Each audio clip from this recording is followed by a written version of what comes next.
Another day, another congressman na naman po ang ating kakalampagin para paalalahanan na huwag bumoto ng yes sa impeachment ni VP Sara Duterte. Kaya ano pang hinihintay ninyo mga ka-DDS?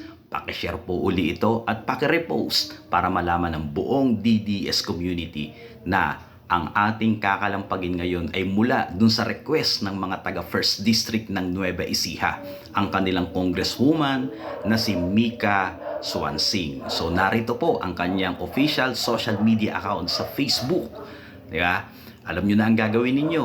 Makiusap kayo ng maayos sa kanya sa pamamagitan ng pagko-comment ng Congresswoman, baka po pwede namang huwag kang bumoto ng yes sa impeachment ni Sara Duterte. Bakit? Sapagkat nitong nakaraan, 2025, pumirma siya sa impeachment ni Sara Duterte. Pero sa kabila ng kanyang pagpirma, ay nanalo pa rin ito ng landslide. At sa pagkakapanalo niya ng landslide, syempre, confident pa rin siya ngayon na mananalo siya sa 2028 at hindi maapektuhan ang kanyang kandidatura.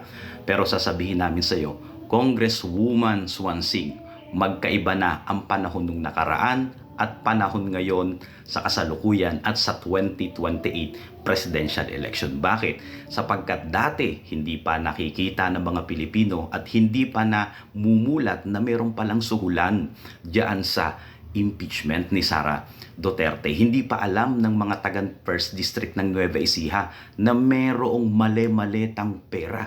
Hindi pa sinasabi ni Congressman Leandro Leviste na sangkot ka sa suhulan dahil sabi nga ni Congressman Leviste, binibigyan daw siya ng pera na mahigit na 100 milyon na nagmula sa iyong opisina. Yan ang totoo. So, alam nyo na, mga taga-Aliaga, mga taga-Kuyapo, mga taga-Gimba, mga taga-Likab, mga taga-Nampikuan, Quezon, Santo Domingo, Talavera at Saragossa. Saka napapansin ninyo, hindi ba, mga taga-First District, sa panahon ni Duterte, napakaganda at napakadaming proyektong ipinatupad sa inyo. Sa panahon ni Duterte, maayos noong nagkaroon ng lockdown dahil sa pandemic. Pero sa kasalukuyan na itong inyong congresswoman ay kaalyado ng administrasyon ni BBM, ano ang nahihatid niya sa inyo?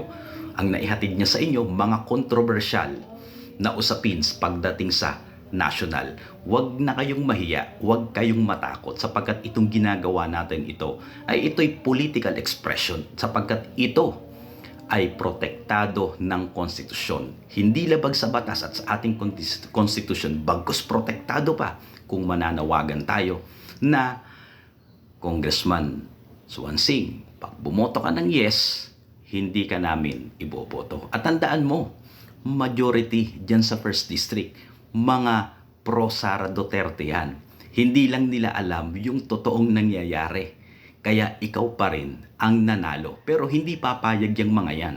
Nasa 2028, ang presidente si Sara Duterte, tapos yung kanilang congresswoman, oposisyon, or tinangka na ipa-impeach si Sara Duterte. At siyempre, hindi sila papayag na yung congresswoman nila sangkot doon sa mga irregularidad na halimbawa itong mga korupsyon at mali-maletang pera. Hindi ko sinasabing ganoon pero baka imbestigahan ka. Bakit? Dahil sabi ni Sara Duterte, hindi po pwedeng walang managot.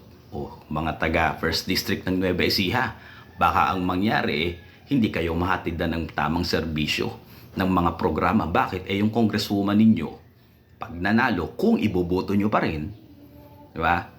Busy siya sa kadidepensa sa kanyang sarili. Bakit? Iimbestigahan siya.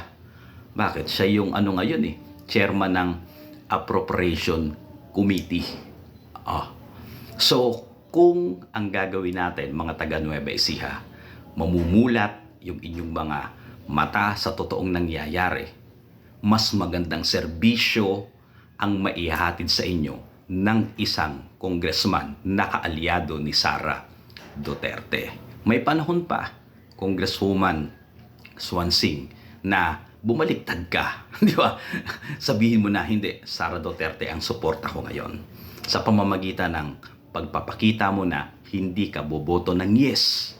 Di ba? Papakinggan mo yung iyong mga constituents. Konting hilot na lang yan, Congresswoman Swansing. Konting hilot na lang sapagkat nagagawi din naman tayo dyan sa parte ninyo eh, lalo na sa Gimba. Mayorya ng ating mga kaibigan dyan. Puro pro Sara Duterte. Konting hilot na lang, at mapapalitan ka na at mag-iisip na sila na iba ang iboto. Di ba?